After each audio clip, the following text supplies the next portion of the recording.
Welcome to Unpacking Peanuts, the podcast where three cartoonists take an in-depth look at the greatest comic strip of all time, Peanuts by Charles M. Schulz. Hey everybody, welcome back to the show. This is Unpacking Peanuts, and today we're continuing our look at 1987. I'll be your host for the proceedings. My name's Jimmy Gownley. I'm also a cartoonist. I did things like Amelia Rules, 7 Good Reasons Not to Grow Up, and The Dumbest Idea Ever. My new comic is being serialized for free at gvillecomics.substack.com. Joining me, as always, are my pals, co-hosts, and fellow cartoonists. He's a playwright and a composer, both for the band Complicated People, as well as for this very podcast. He's the original editor of Amelia Rules, the co-creator of the very first comic book price guide, and the creator of such great strips as Strange Attractors, A Gathering of Spells, and Tangled River. It's Michael Cohen. Face front. That's a good new one. All right. Well, I don't know.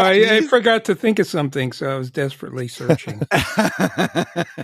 And he is the executive producer and writer of Mystery Science Theater 3000, a former vice president of Archie Comics, and the creator of the Instagram sensation Sweetest Beast. It's Harold Buchholz. Wizmo. All right, we're going to workshop these new greetings, guys. Yeah. How's everyone doing today? You guys having a good week so far? Sure. Yeah. Well, I find nothing makes the week better than spending a few hours hanging out and talking about Peanuts. So we're here in 1987. Harold, you laid a lot of knowledge and info on us last time. Do you got anything for us this time? Well, I had so much fun going through the archives of the Editor and Publisher magazine. Again, there was this publication that was put out weekly for editors and publishers of newspapers.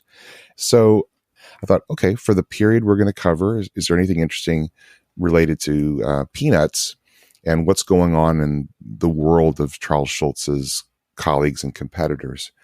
And it was interesting. He actually attended. Now, we'd heard that he'd stopped going to a lot of public events. He was, he wasn't traveling as much, but he did go to this How to Get Syndicated conference in California, which I would have loved to have been at.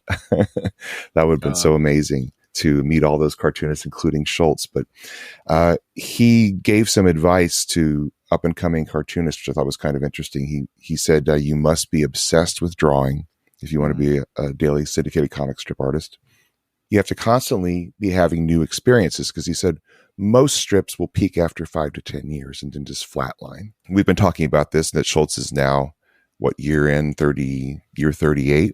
So this is something interesting to hear from him.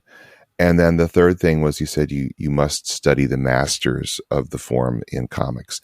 Now, they don't mention who he mentioned, but he was very much about looking at those who came before you, and honoring what they've done and learning from them. So that was kind of a cool little snapshot of Schulz's advice to people who want to do what he does. Yeah. There was another little brouhaha around this time. The Pulitzer Prize for editorial cartooning had been given out a number of years. And this year, guess who it went to? Burke Breathed.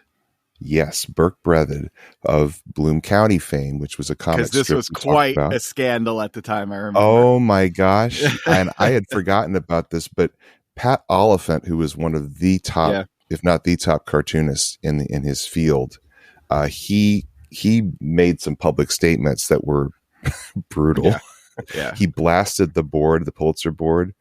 He was saying that they have just awarded this to a highly derivative comic strip that, as far as I know, has not appeared on one editorial page in the country. And the board selected the darling of the gift shop merchandisers and the readers of People magazine. Ouch. Oh my gosh. And that's pretty brutal. But, it kind of shows you the pride of being an editorial cartoonist. He kind of Oliphant put himself in the world of what we might call the junkyard dog editorial cartoonist, which he said were a dying breed in that era. And you think back, the power of the editorial cartoon compared to they're still around. There's so few were doing them, but the impact they have is so much less than what we remember. Yeah. And but man, I I couldn't believe. Yeah. Unfortunately, Brethid was not one to shrink back himself. So he said Brethid contacted at his Colorado home, said he was surprised at Oliphant's personal attack on Bloom County, but he did state that Oliphant has a long history of deriding his fellow editorial cartoonists, a practice not particularly brimming with class. Oliphant, continued Brethid, is an immense talent in a very small package. Wow. And how this ties into Peanuts is that Brethid was saying that the Pulitzer Board should create a category to honor comic cartoonists. He said it's rather ridiculous that Charles Schulz has never received a Pulitzer, adding that Pogo and Little Abner too should have gotten one. Yeah. So he's kind of covering himself and pulling in some of his fans into this controversy, or some of the people that he loves in this controversy. But I thought that was really interesting. It just shows the intensity of pride of the people who worked in these fields. And man, Oliphant was just fuming. Yeah. Wow. Well, I know, because also people were upset that if you're going to give it to a comic strip, why didn't you give it to Doonesbury if Bloom County is a ripoff of Doonesbury? I think the Bloom County is a ripoff of Doonesbury thing really stems from the first year. I actually went back and I was rereading 5 Years of Basic Naughtiness, like one of the big Bloom County treasuries, which was the first one I had and I loved. And the first year is all set at a boarding house, which is exactly like the commune in Doonesbury. And it focuses really on on Milo's grandfather. There's no Bill the Cat. There's no Opus for the longest time. And I think that hangover really rubbed people raw. Like it was way. Yeah. I think anybody who is the second in the genre could get a lot of heat. Right. But for sure, pretty soon it's not derivative, it's a genre. Right. Right. Yeah. Right. Exactly. Yeah. If two people do it, one guy's derivative. If three people do it, it's a movement. Yeah. Right. Exactly. Yeah. Right.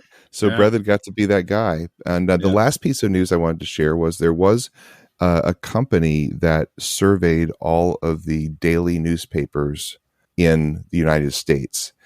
And actually I think they cheated. They did like 60% of the newspapers, but then they estimated from that 60% who had the most actual syndicated comic strips and columns. Also, like Dear Abby was a syndicated feature as well, an advice column.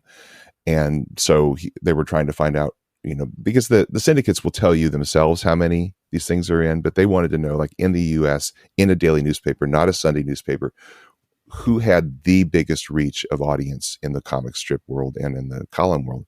And not surprisingly, number one is Peanuts. Wow. 1,201 out of the 1,650 plus dailies they estimated had Peanuts. Second, and I had forgotten this, Garfield was with the same syndicate.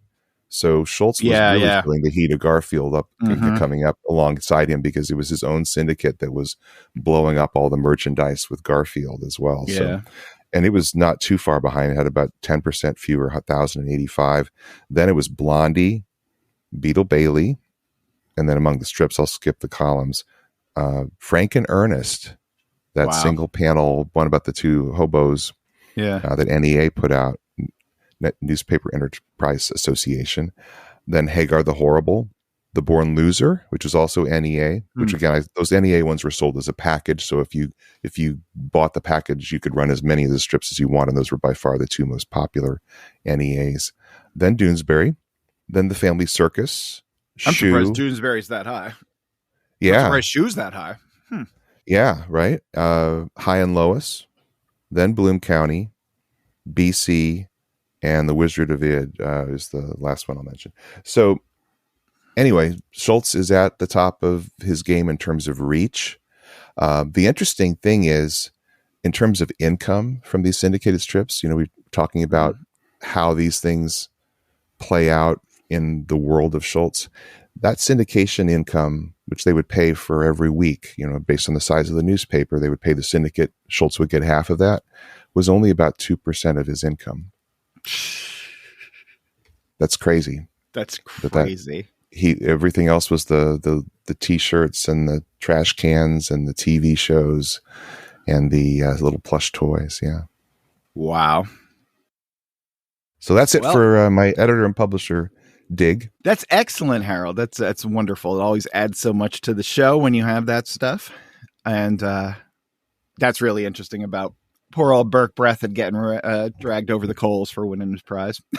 Yeah, boy, don't go up against an editorial cartoonist. They're used to dishing it out. Yeah, they have opinions. That. All right, so what do you guys say? Should we go right into the strips now? Yeah. Sure. All right. We're picking this up in May. So if you guys out there want to follow along with us, you can go to our website, unpackingpeanuts.com, and sign up for the Great Peanuts Reread. And we will send you an email once a month that'll have a little newsletter that will tell you what strips we're going to be covering in the month coming up. And then you can just go over to gocomics.com, type in those dates under the Peanuts strip, and away you go. So that's what we've been doing, and that's what we're going to continue doing. And here we go, May 5th. Lucy is sitting on the floor with her little brother Rerun, and Lucy says to him, "Put your thumb and your finger together like this, see? Then snap them like this." And she does. And then he snaps his fingers, or at least tries to, and he gets a little snip. So hers goes snap and his goes snip. And then Rerun says, "I think I have BB gun fingers." Well, you've been mentioning that Rerun really starts taking over the strip in the 90s. Yeah. And I was sort of wondering when that would happen. I think this is when Schulz realizes he hadn't done anything with this character. And so correct me if I'm wrong. Isn't this his first spoken word? No, gosh, no. He's had many spoken words. They're He's on the back of the bike. Those are all thoughts, though. Are they? We've had this. Neither one of us have gone back. I'm not sure, but yes, it's certainly one of the first times he's having any kind of, No, if I had read this strip on May 5th, 1987, I would have thought it was Linus, not Rerun. There's no clue. She doesn't say Rerun, which was very surprising. That is Schulz says, since the fact that they have not been together in years. I would have totally thought this was. I mean, his Linus always has that shirt, though, right? Yeah, that's the only clue, really, right? Although, you could also be forgiven because Lucy's not wearing her classic outfit, so you could guess. Yeah, it's strange because she looks somewhat younger too. I think that might have something to do with just a general softening of the style, maybe a little bit due to the tremor, just age. But I know what you're talking about. There does in these later stages, there's a softness that makes them look slightly younger and somewhat cuter too. Yeah. Now this blew my mind might be an overstatement, but he never did lettering like Snap in panel 2. Yeah, you're right. There's really hard-edged, bold lines. That looks like it's from the Spirit or something. It does not look like it's from Peanuts, especially because even the A fills in. Yeah, he's not used to dealing with that. Was that an Speedball A pen? Was that the one that was this long chisel kind of? It's definitely a chisel tip pen, but I don't know what those numbers were because it's really nice. Never used any of them. Yeah, you're totally right. He kind of underestimated how much space he needed to put the little tiny little triangle in the middle of the A and not let it fill in when it printed on the newspaper and the ink bleeds and all that. Yeah, but it looks nice. And this joke kind of was odd to me because she doesn't say anything about guns. Yeah. It doesn't. And so BB gun, to me, a BB gun, even though it's tiny compared to a pistol, compared to a snap, is pretty violent. So when he was saying BB gun being a small thing, but when he brought up BB gun out of the blue, I thought, BB gun, man, that's for a little kid to have a BB gun. I'm thinking Christmas Story. So you would because what you're saying is she's snapping her fingers and he's then comparing her to a BB gun. It'd be much worse to have someone shoot you with a BB gun to get your fingers. Yeah, right. Yeah. So at first I was like, what? Yeah, I didn't love the joke, but I definitely picked up what Michael was saying, that suddenly out of nowhere, he's like, I got to do a bunch of stuff with Rerun. Yeah, right. He does some more. And it's hard to draw someone snapping their fingers in a single it's static really image. Hard. He does a really great job here. And I didn't read the last little sound effects because he snaps them again and they go snip, snup, fup. So he continues, May 8th, Rerun's sitting there with Snoopy, and Rerun snaps his fingers at Snoopy, and it's a real snap. And he says to Snoopy very proudly, dogs can't snap their fingers. To which Snoopy replies, woof, and sends Rerun spinning. And Rerun lies on the ground all dazed, and Snoopy says, who cares? So is this the first maybe major interaction between Rerun and Snoopy, which is going to be more of a thing? Yeah, it becomes a real big thing later. And I don't know if it's the very first one, but it's the first major one, like you're saying. Yeah. May 29th. So this is part of a sequence where Charlie Brown has once again been stuck up in the kite-eating tree. He's hanging upside down. And in this strip, Sally comes up and says to him as he's hanging there, how long do you think you'll be hanging there, big brother? I was going to start moving a few of my things into your room. To this, Charlie Brown replies, arg, and struggles to try to get free. And then Sally says to him, is that a yes or a no? She might be a sociopath. No, that's not a bad thing. I don't think she can just relate to other people's feelings. Well, this strip to the punchline threw me. It's like she didn't ask him a yes or no question. So why is she asking whether it's a yes or a no? You're right. What the heck? How long do you think you'll be hanging there? Yes or no? Right. It's interesting. It's this year and this little segment of 4 months that we were reading to me was like the most non-sequitur Peanuts I'd ever read. It just seemed like the gags were more random, or when he got to something, he would accept something that was just odd. Mm-hmm. And this was like just like this is the perfect example of like I don't know where he's coming from. Yeah, I agree. The punchlines were kind of somehow missing the mark. And they get that's a surreal. It's kind of like Tater Tot. Jimmy, it's like this stripper. Where's Tater Tot in the Barney Google Snuffy Smith comic, and the next thing you see him walking off a cliff, right. And there's no explanation. It's just this. Well, but Sally's this weird done thing, this like before. No one's proofing you. Sally's done this before because when he was in the hospital, thinking he was going to die, yeah, right. She moved into his room, which is kind of a sociopathic thing to do. Not if you're a little sister. It's a sibling thing to do. It's a sibling thing to do for sure. Yeah. What I found interesting about this is that, we're 35 years later and he's revisiting the thing that in the Rated Grimsley Johnson book, Good Grief, he said was the first thing that he put out there that he realized, Peanuts is becoming something people talk about, because Charlie Brown hanging in the tree got tons of reaction from readers. Does this overlap with the time he was talking to Rita Grimsley Johnson? No, I bet it does. Because if that book came out in 90, she was probably interviewing him in 87, 88, right? She probably handed it in. Right. It takes a while for the books to get out. Yeah. Yeah, year and a half. That's sometimes. Interesting. Well, that would be fascinating if we look at this segment as, hey, I'm remembering my whole life's work.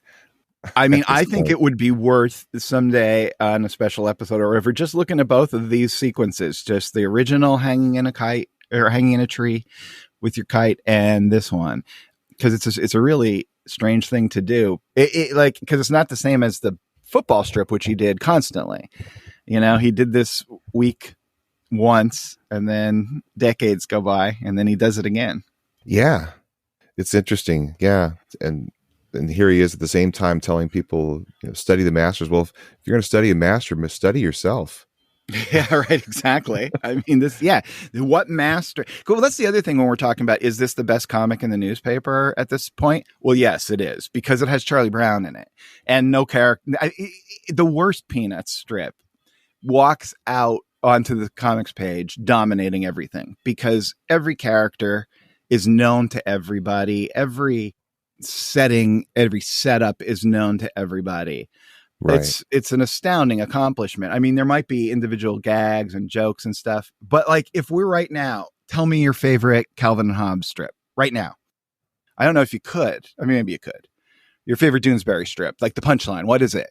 I don't know. Right. I'm rewatching Seinfeld from the beginning, and I'm realizing like how much, even though I haven't watched it for years, how much of it's like memorized to me. It's just like playing in the back of my, and I'm realizing it's not because I've seen it so much. I mean, I have seen it so much, but it's because of the way it's written. It's like a song, or almost. It's the dialogue is so perfect, and like the Peanuts dialogue is so perfect that I don't think. Yeah.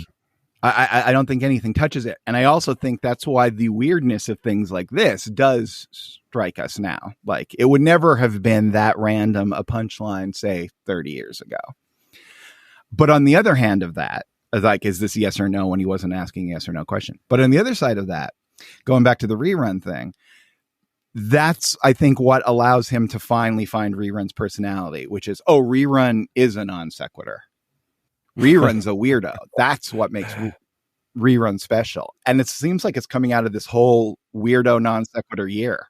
That was always part of Schulz's personality too. I mean, those letters that I was reading that to his friends, he loves the non sequitur. I think Jeannie Schulz often says you never knew when he was if he was being serious or if he was being kind of talking sideways. He'd say things that didn't quite make sense, and he kind of took pleasure in going on these little flights of fancy with his thoughts that would go so many steps away from whatever the link was. You can see the how he gets there, but he winds up in this place of nonsense, and he really does adore that.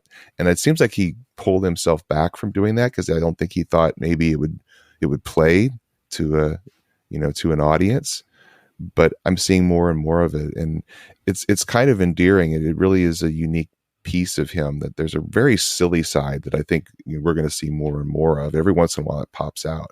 But I did check on that Good Grief, the story of Charles M. Schulz by Rita Grimsley Johnson. Came out in 1989, so that's even stronger argument that he may have very well just been going through some interviews and talks about the whole run of his strip, and he might be coming back to it because it's like, hey, this is something I haven't touched in a while that really did work. Very cool. What you're saying about the idea that Schulz is one of very, very few artists who create a fictional world and millions and millions and millions of people know it. Yeah. And they know it well. And he can play off of that, and he can go to those crazier places because that's now part of their world. His world is now part of their world. He doesn't have to sell you on his world anymore. Mm-hmm. It's already a part of you. And not many artists get to do that. And very few artists have gotten to do it with as many people as Charles Schulz. And I hadn't really thought of it from that perspective. But when he sits down to write a strip, he has that knowledge that millions of people already know all the background about Woodstock and Snoopy and Lucy and Linus and Charlie Brown. And that's an amazing thing to have in your quiver. Yeah, the only cartoonist in history who had something like that, really. Yeah. I mean, Garfield on a much more limited stage, right? Yeah. He doesn't go very broad in what he does, and so we're very familiar with that setup. But this is a world that Schulz has made. Yeah. I mean, just things like "Sir." It's 3 letters, and that's Marcy's character based on it's a really almost not to overstate it, but it's like poetry. When it works perfectly, there is not a line or a syllable or anything out of place. Yeah. But the other side is here where sometimes they are out of place, it still works. Because in this instance, I'm saying the non sequiturs lead to Rerun's personality. June 10th. Rerun again, hanging out with Lucy. And Lucy says to him, all little kids seem to need something for security. Not sure where she got that idea. Then she continues, some carry a blanket. Others like to suck on a pacifier. And then Rerun says, in all his rerunness, I always wanted a sword cane. That made me laugh out loud. Yeah. I could think of like Sidney Greenstreet or some eccentric actor. That's where Rerun's going. Perfect. It's like suddenly that is a personality.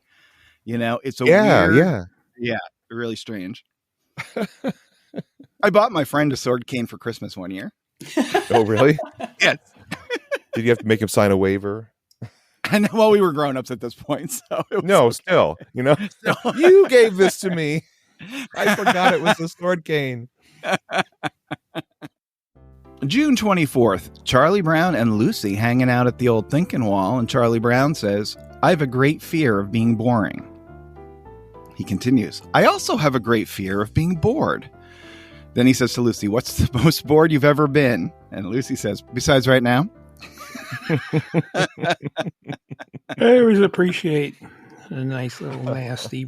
I mean, that's like just a classic line. That's perfect. That's what I'm talking about, right? There's no better line than that. Now, I like the black thinking wall in this. I love the sincere look on her face. You know, another cartoonist, I think, might have given her a little snarly, of course, you know, look on. Again, maybe because we know Lucy, he doesn't have to go there. Mm-hmm. You know, just play it totally deadpan. Gotta play it totally deadpan.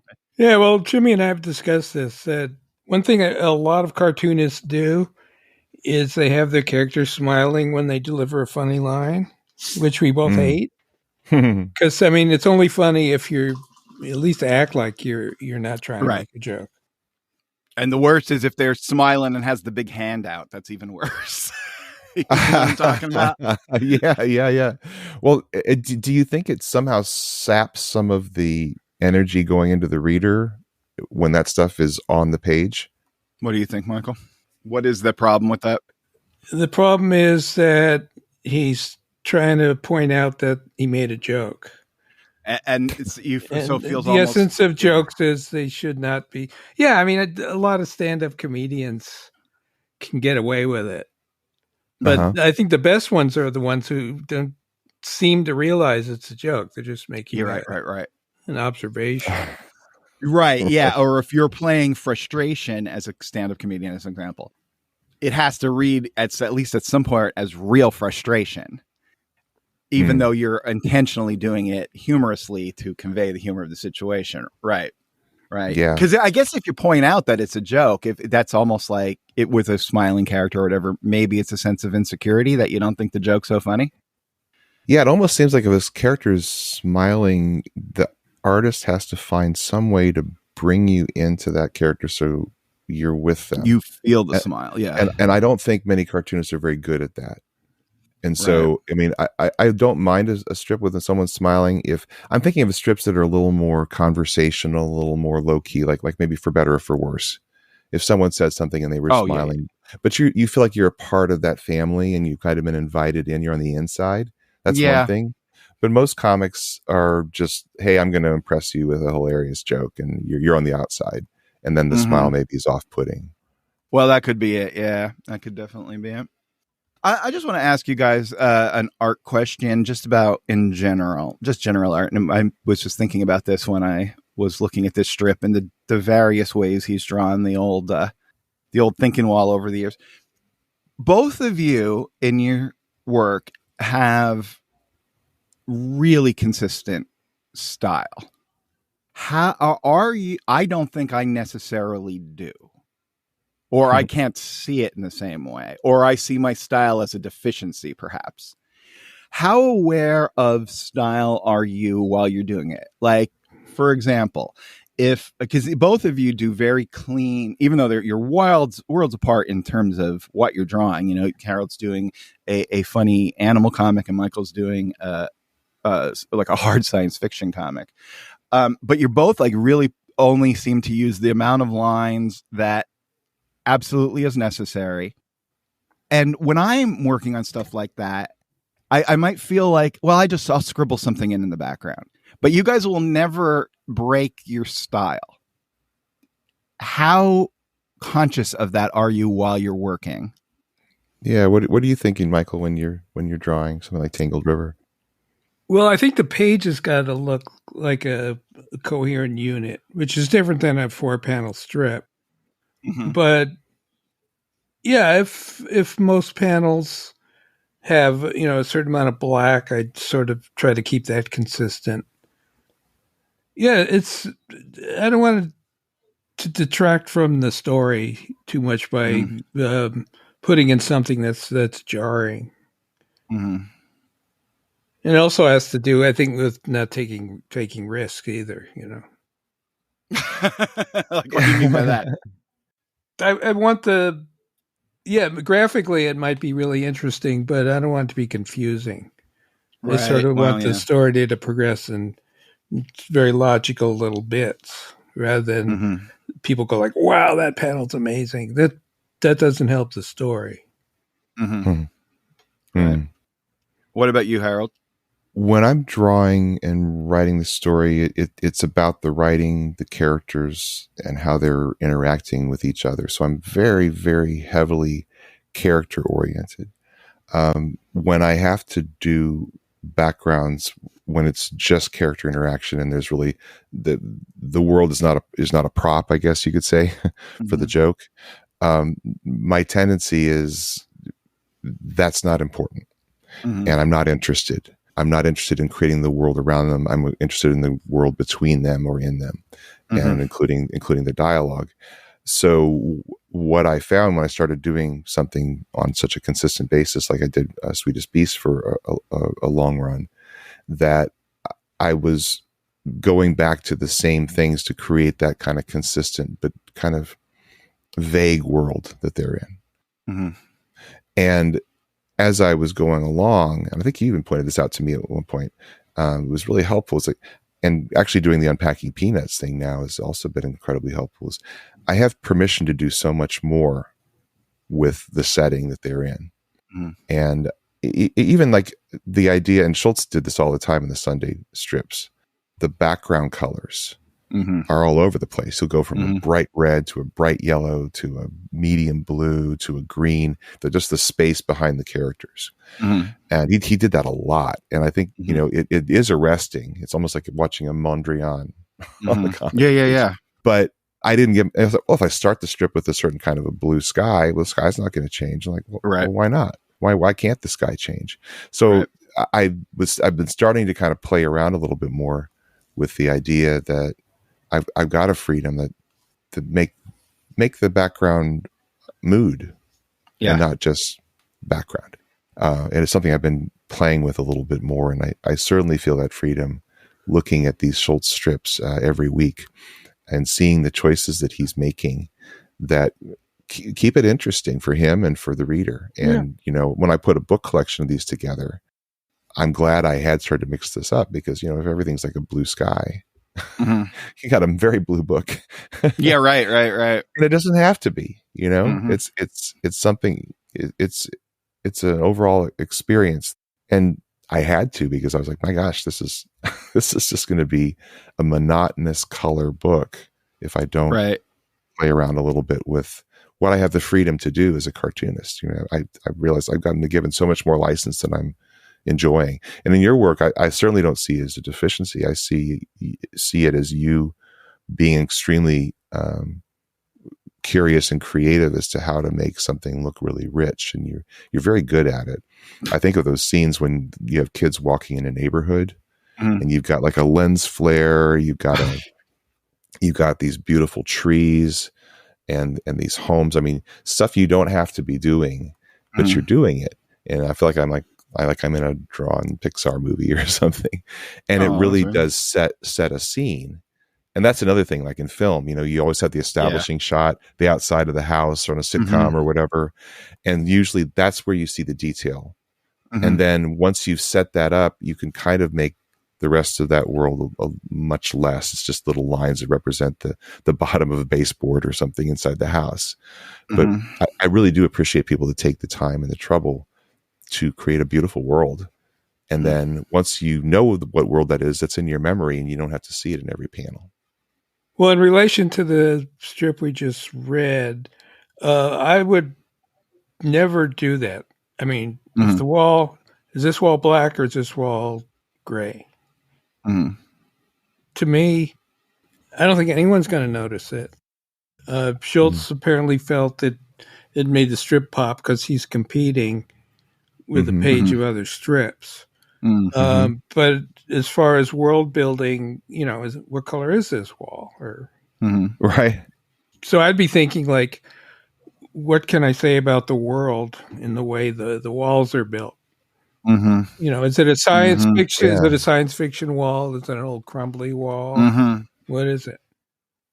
Right. Yeah, I'm kind of that same way, Michael. But I think it's fascinating that when he mixes it up in the second panel, Charlie Brown is saying, I have a great fear of being bored. And how do you keep something fresh that you've been doing for 38 years without, hey, I could play with this. I can mix this up a little bit. Yeah. But I think he is thinking in terms of what is going to get attention in this sea of lines that's the comic. Yeah, I don't think that's something we can actually underestimate, is that it's not standing alone on a page. Yeah. It is surrounded by all that competition. I mean, as far as comic books go, no one's going to read it unless the only reason anyone's reading a comic is because they want to read that comic. Right. And they're not going to get distracted by another comic, lying on the floor next to them. Yeah. You're surrounded by ads, like banner ads or something from the 1990s. Hey, well, speaking of ads, how about we take a break now? Great segue. And then we come back, answer the mail, and talk about some more comics. Sure. Sounds good. All right, we'll be right back, guys. Hi, everyone. We love it when you write or call to tell us how much you enjoy the show. But don't just tell us. Tell your friends. Tell complete strangers. Share your appreciation in a review. It doesn't have to be on Apple Podcasts. 60% of you listen on other apps. Some of those apps have review sections. Think of all the poor Peanuts fans out there who haven't found us yet. There are review instructions on our website at unpackingpeanuts.com/spread the word. Thank you for your support. And now let's hear what some of you have to say. And we're back. We got anything in the mailbox? We do. We got a couple. All right. Super listener Debbie Perry writes a couple of odds and ends. First, she says, I've been enjoying your new longer format as it gives you a chance to look at more strips of a given year. Nice. And then she says, in your most recent podcast, you asked if there were any other characters that are so identifiable that you could call somebody by that name and they'd know what you meant. You have to go way back to Charles Dickens for this one, but Scrooge. Oh, that's a great one. Yeah. If you said, if they're a real Scrooge, people would know what you meant. Scrooge was well known enough that Carl Barks could create a rich uncle for Donald Duck, and you'd know from his name that he was grumpy and stingy. That's a fantastic example. That's a great call, Debbie. Great call. Yeah, what an amazing literary character. No, by the way, Uncle Scrooge is super fun to write. It's the easiest thing in the world. Talk about knowing how a character speaks and the voice, and that's just there. Wow. You don't even have to really think about it if you've read a few of those Carl Barks books. And she also adds, Winnie the Pooh did have a comic strip from June 19th, 1978, launching the same day as Garfield until April 2nd, 1988. Wow. Oh. In 2019, Dark Horse Comics released a reprint collection of a random selection of strips, 365 Days with Winnie the Pooh. Huh. Western Publishing also published Winnie the Pooh as a quarterly comic book beginning in January 1977 that ran for 33 issues, the last released in 1984. And talk about characters that if you say that person's a real Eeyore. Yeah. Who they're talking about. You have your Jugheads. I think that's another iconic type. Veronica. Yeah. Veronica. Yeah, that's a good one. Yeah. Those are all really strong. Yeah. Well, thank you so much for writing, Debbie. Yes, thanks, Deb. Debbie, we really appreciate all of your support. We do. Thank you, Debbie. Thank you. We got a different kind of message from listener Joanne Rubenstein, who was responding to the strip series about Sally and Charlie Brown. And she writes, I rode the school bus with my older sister for this 1967-68 school year. It was terrible. There was a patched seat that was the racial slur seat. We were one of the last stops, so unless kids were absent, we had to sit there. When you sat down, the entire bus would sing loudly, "Sitting in the racial slur seat, sitting in the racial slur seat," over and over until we got to school. We didn't tell our parents or teachers because we just didn't do that in the 60s. Thankfully, bus service was discontinued the following year. And like Charlie Brown and Sally, we walked.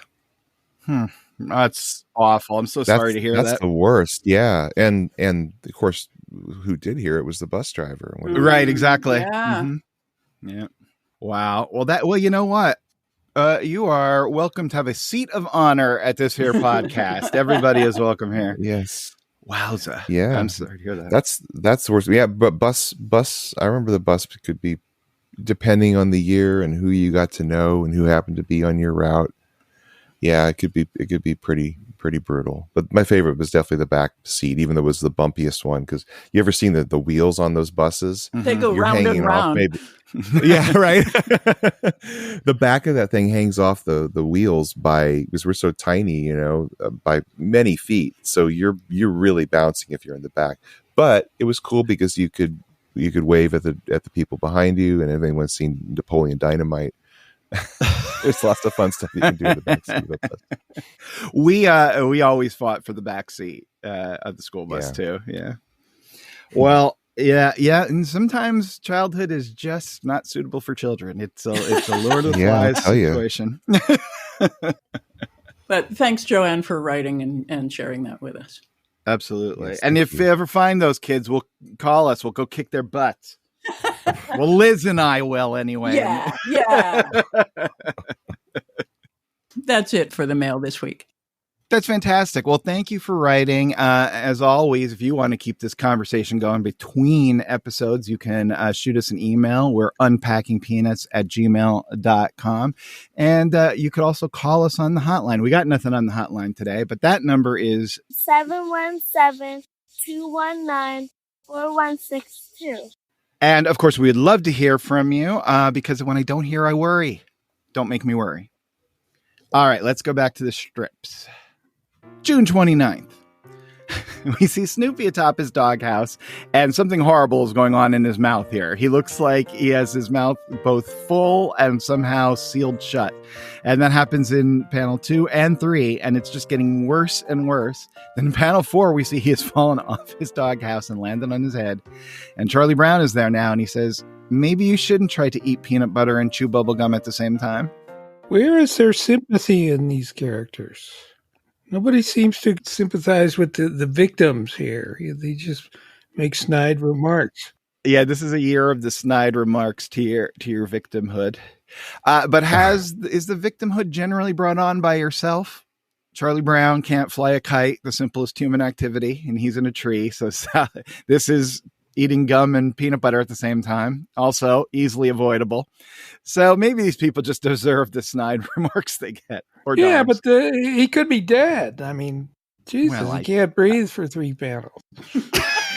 The kite sequence was particularly brutal because everyone shows up, including Marcy. Yeah, and they're there. They would have a question they want to ask him. They want to take over the room. There's nobody like, oh, can I help you down, Charlie Brown? Right. And that everyone's doing it. It's like, wow, this is a pretty brutal neighborhood. Snoopy can breathe though because he has a nose. It's just I think his mouth is shut. I don't think he's choking. That would be awful. I picked it just because I think those all 4 drawings of Snoopy are funny, especially the one in the last panel where he's just on his head. Yeah, do you think Schulz is trying to be funny here? Do I think Schulz is trying to be funny in his comic strip? I think. Really? What do you think he's trying to be? I don't know. He's talking about the condition, mankind's condition. With bubblegum? In an uncaring universe. Well, it might be that too. Well, that's why he should have gotten the Pulitzer. He should have, yeah.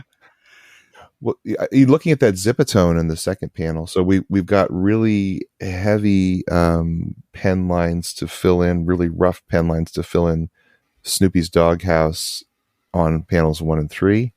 And then panel 2, he's got Zipatone, and we keep going back and forth on this, but this is an example, I think, of the idea that maybe Schulz does have that photocopier, and he's not sending his strips to the syndicate anymore. He's maybe cutting them down or something, because even in the Fantagraphics edition, I used to deal with Zipatone. And one thing I learned about photocopiers is they'll go light, dark, light, dark, light, dark in this weird model-y kind of way from the copiers of this era in the 80s. I was putting out a strip in this time period for my newspaper in DePaul University. And I would go and I would photocopy the strip and then take the photocopies over to the newspaper, because, you don't trust them with the original art.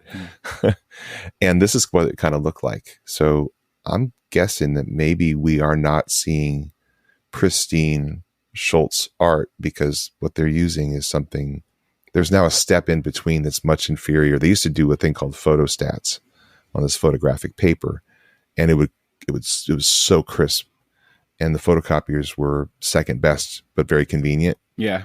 And unfortunately, I think maybe we're seeing a slightly muddier version of Schulz's work than he's actually doing now. And it's not really fair to compare it to the work he was doing in the 60s when they were still doing photostats. Yeah. And like a photocopier, we all know what a photocopier, but a photostat required a photostatic camera, which I worked at a magazine that still had one in the 90s, and it was a whole room, and you'd go and you'd tell the guy what you needed shot, and then he would shoot it, and then you would just get negatives from that, and you'd have to make the positives yourself, and it was a huge, it's involved. Yeah, it's an involved process. There was a special machine that vacuum sealed it so that you could make the positive out of the negative. It was actually kind of fun. Yeah. And maybe even Schulz wasn't the one doing it. He may have been sending it to United Feature, and they were cheaping out. And so that could very well be for photostats. Says, "Hey Joe, go over to the Xerox." And because they could eliminate entire positions, not just expensive equipment, right? Because anyone can run a photocopier, not everyone can run the camera. Mm-hmm. It started in the early 60s. Anybody who's watched the old Walt Disney features, the very first feature that they did where they kept the pencil lines of these artists and like you said, eliminated the positions of the inkers who would have to translate someone's pencil drawing by tracing it onto a clear plastic sheet called a cell. All of a sudden, they could now Xerox that artist's pencil line straight onto the cell. Mm-hmm. And it looked really grimy and grubby, but they were smart, and they kind of the backgrounds match. And it was an artistic thing for a while, maybe of necessity. But 101 Dalmatians was the first one to do that, and it's got a really distinct look. And that ran for over a decade with those specials, where you're taking the technology, like we're seeing here with Schulz, and you're using it to try to get a new aesthetic while saving money. Yeah. Well, and that's true. Any opportunity, any new technology does present an opportunity to do something creative with it. Absolutely. And, sometimes it's all you end up with is the cost cutting, but like AI. It's right. Exactly. Like anything. June 30th, Linus and Charlie Brown are at the thinking wall, and Linus says, "You're at this big party, see? You're in this crowded room." Then Linus continues, "Suddenly, across that crowded room, you see the girl of your dreams. Suddenly, you know you're in love," and the hearts are all around Linus. And then the third panel, Linus just sighs contentedly and longingly at the thought of this. And then Charlie Brown says to him, "I've never been invited to a crowded room." He's never had an enchanted evening. That's classic Charlie Brown for sure. Well, it's classic everyone. Yeah. Unfortunately, people, rather than responding to what the person is saying, you reflect your own. That actually reminds me of a story. Situation. Like if, for some reason you're talking about the artwork you're doing to somebody, I think one of the more common responses would be, "I can't draw." Oh, that's 100% true. Yes. I can't even draw a stick figure. You're right. It's like, okay. Yeah. It just like negates everything you just said. I love Linus's reaction in the fourth panel. He looks mildly offended. What's with Linus? He's like obsessed. He's like falling. Yeah, he is definitely feeling the pangs of romance at this stage for sure. She screwed his head up so bad with her "you're too old for me" that that's all he can think about now. She dislodged something, right? Yes. July 2nd, Sally's on the phone and she says, "Sure, what would you like to know?" She continues, "Well, I'm 78 years old and this afternoon I'm having bypass surgery." And she concludes, "You're welcome." Then in the last panel, she finds Charlie Brown and says, "I don't have to go to summer camp." This is a real non-sequitur. Another one. I mean, who would call a house asking people to go to camp? Interviewing them to see if they can go to their camp. This was the era of cold calling. Remember all the phone calls you would get in the 80s? Just random people it was legal for people to call you up on the phone. They just find your number and bug you in the middle of dinner or whatever. It's crazy what we put up with. Yeah. So a couple things here. You can really see the dots of the tone on this one. It feels like he's using a slightly coarser tone. So if there's still any confusion when we're talking about the Zipatone, what it is, if you look at that chair or those curtains and you zoom in close, you can really, really see the dots.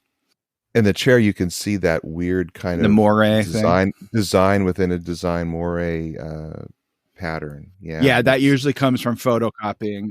Yeah. We got those jangly blacks that Michael's talking about. Are they jangly? Man, that phrase "jangly black" is like the greatest. I love it. And these are super jangly. I would call this lazy. I mean, if it was me, I'd have to fill out every corner. Well, he's been doing that. I just couldn't. What do you think about like Snoopy's ears or Lucy's hair? He's been doing that since almost the beginning, right? Where he would leave. Yeah, but this is a flat plane that needs to be colored. Yeah, but I think that looks like it's something with sheen on it, like a high finish. You know what I'm talking about, like a lacquer or something. So it's getting different. Yeah. I mean, it doesn't bother me. It's like I would never do that. Yeah, I'm kind of with you, Michael. If he filled it in, what would it look like, though? It would look like a black with a black phone on top of it. Do you think so? If he filled everything in that should have been black, why not? Do you think it should have been? It would look like. Well, it's a black table with a white top. I see what you're saying. Okay, yeah. Mm-hmm. Interesting.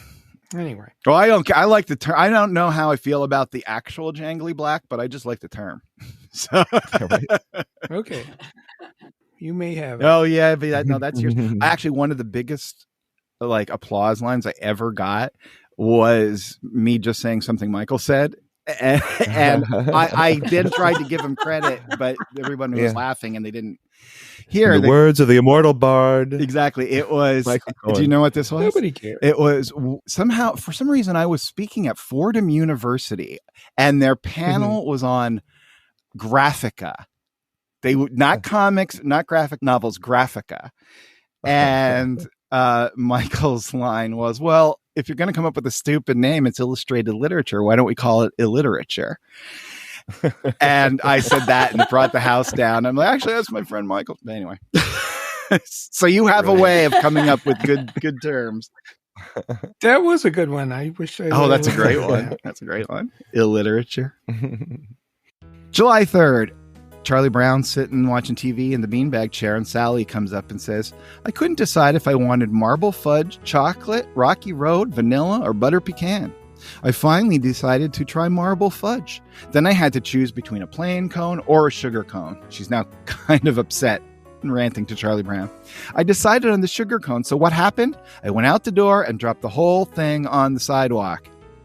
Then she leans up against rests her head up against the beanbag chair and says, don't tell me my life isn't a Shakespearean tragedy. To which Charlie Brown says, I won't. Well, if Sally's still alive, she's going to be really upset with, you can't even buy a bottle of water without having like 50 choices. Yeah, isn't that true? Yeah. What pH level do you want? Oh, diet water, zero light. That is really funny. He's going with those little squiggly shadows too. He's big on that for the last few years behind her. Yeah.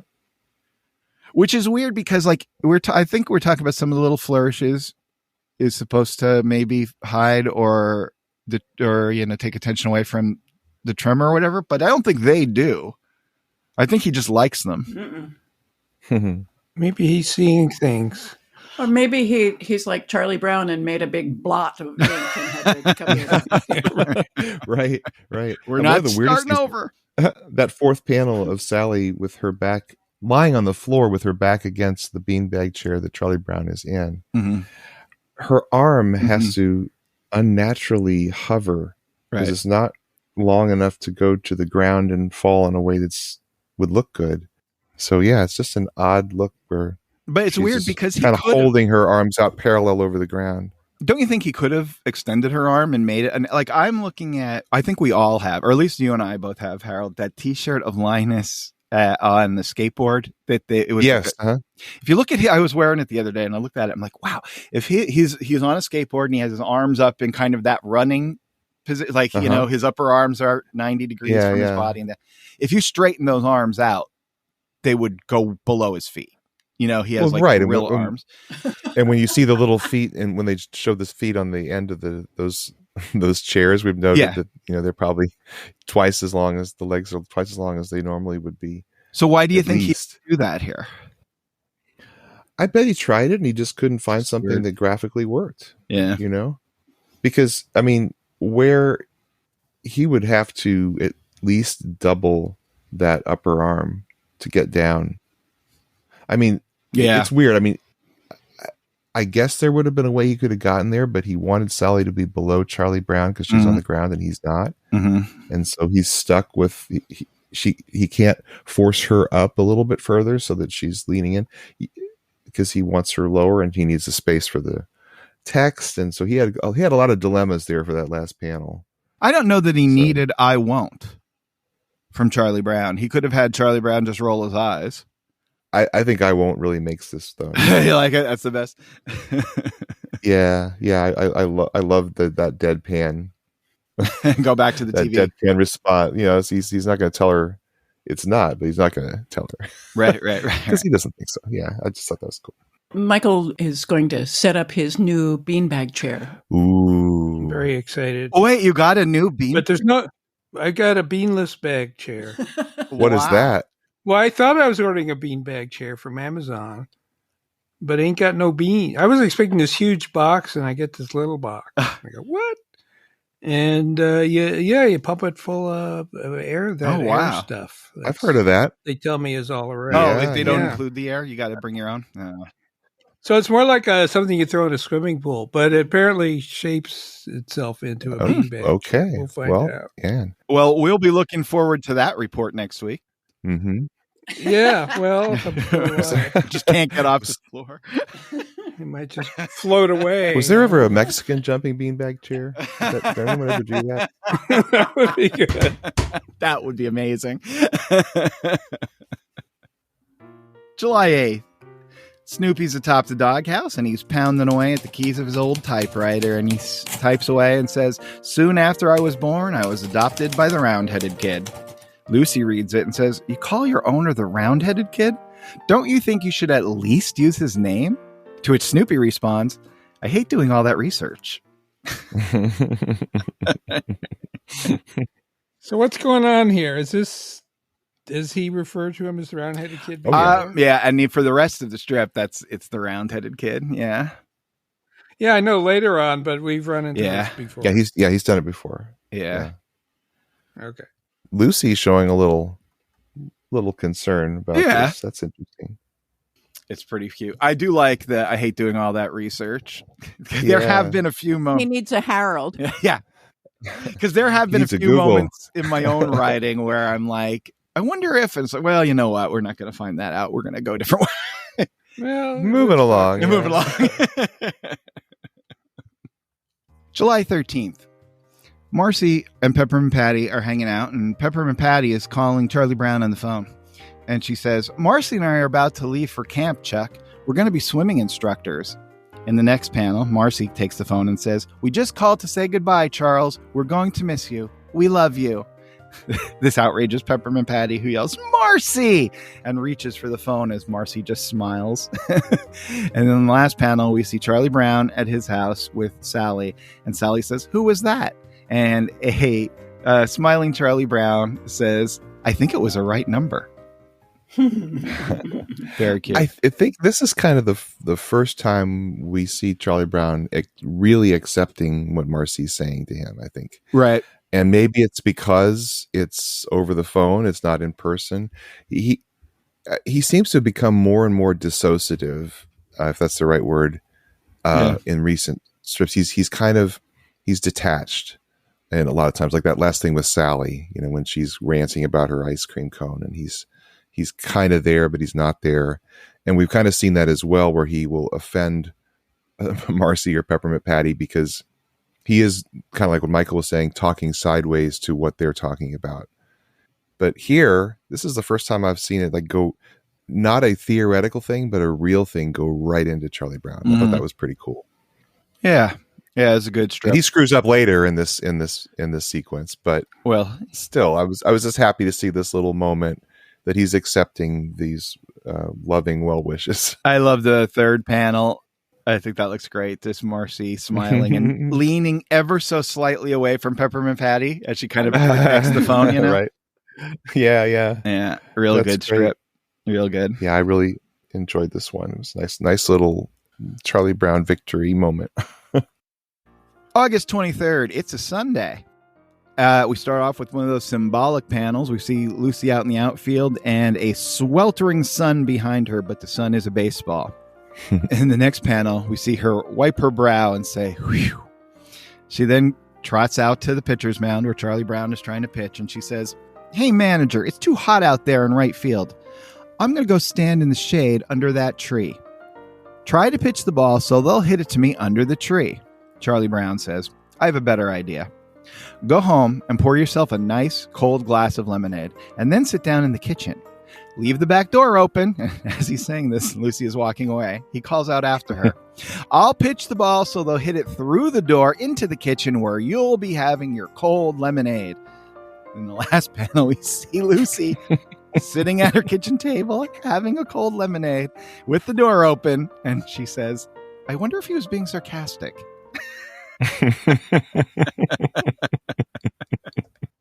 What a great Sunday. I love that one. Yeah. Really using the longer form there. And talk about longer. Look at Lucy's arm in panel 2. It's kind of what you were talking about with Linus skateboarding. She's having to wipe her brow in the heat. And boy, that is one crazy long arm. Yeah, if she put that down, it would be dragging on the floor or the ground. It would be twice as long as her other one. I think also you see when he does things like that, different poses that are unique, as opposed to like we've seen like pointing with the glove a million times, standing on the mound a million times. He does seem to struggle a little bit more. I think the cap looks very crudely drawn in that panel. Oh, right. Like, so she's kind of supposedly wiping her brow and holding the brim of her cap at the same time. It's a tough one to do with these types of characters. Yeah. Because the caps themselves are so wonkily designed. Mm-hmm. Whenever I see a baseball cap, I was mostly seeing baseball caps in Peanuts.